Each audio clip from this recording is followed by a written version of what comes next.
অনেক ধন্যবাদ।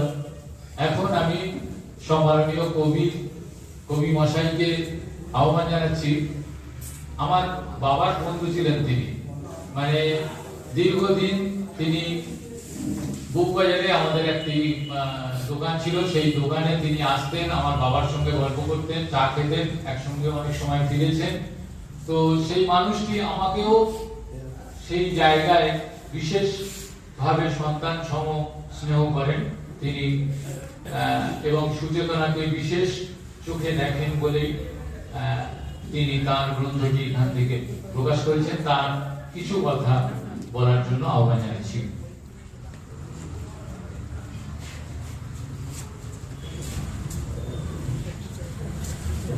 সবাইকে শ্রদ্ধা এবং আমার কবি বন্ধু তাদেরকেও আমার ভালোবাসা শুনেছে। এই যে কবিতার বইটি কপালের ষষ্ঠী পুজো, সুচেতনা একটা সংবাদে দেখলাম যে এটি একটি আঞ্চলিক ভাষার কবিতার বই, কিন্তু আদৌ এটা আঞ্চলিক ভাষায় কবিতার বই নয়। এখানে আসলে আছে অন্তেবাসী প্রান্তজন, যাদেরকে আমাদের হৃদয়হীনী সমাজ ব্রাত্য করে রেখেছি। তাদেরই কথা বলা হয়েছে, তাদের যন্ত্রণার কথা, সুখ দুঃখের কথা, অভাব অভিযোগের কথা। এবং এইসব কথা বলতে গিয়ে দু চারটে শব্দ, আঞ্চলিক ভাষার শব্দ, দু চারটে শব্দ, কিছু কিছু শব্দ পরিস্থিতিতে এই পাকা ফলের মতো ছিটকে এসে পড়েছে। আসলে আদবে আঞ্চলিক ভাষা আদৌ নয়, কিছু কিছু কবিতায় এরকম এসে গেছে বিশেষ ক্ষেত্রে।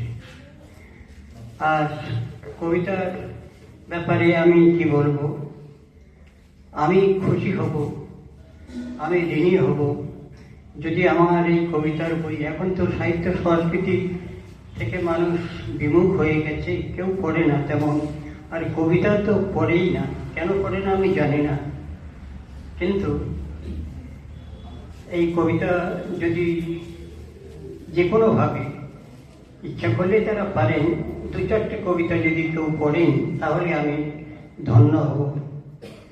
আমি অন্তত আমাদের, আমি শুধু নয়, যারা কবিতা লেখেন তাদের খুবই দুঃখ, খুবই কষ্ট। শুধু শুধু আমরা কিন্তু কবিতা লিখে যাই, কিন্তু কবিতাগুলো কেউ পড়ে না। খুব খুব কষ্টের কথা। শুধু কবিতা নয়, যে কোনো সাহিত্য, যে কোনো সাহিত্য মানুষ লিখছেন, কিন্তু কিন্তু ওই বইগুলো হয়তো আমাদের কাছে কষ্টে পড়ে থাকছে, খুব যন্ত্রণা, আমাদের যন্ত্রণা দেয়, আমরা সৃষ্টি করি, আর তাই সেই সৃষ্টিগুলো নিয়ে আমরা এই চোখের জল ফেলি। ধন্যবাদ। আর এ ব্যাপারে কবিতার বইটা তো গৌতমই পড়েছে, গৌতমই তাকে প্রাণ দিয়েছে, তাই গৌতম চারটে কথা বলব।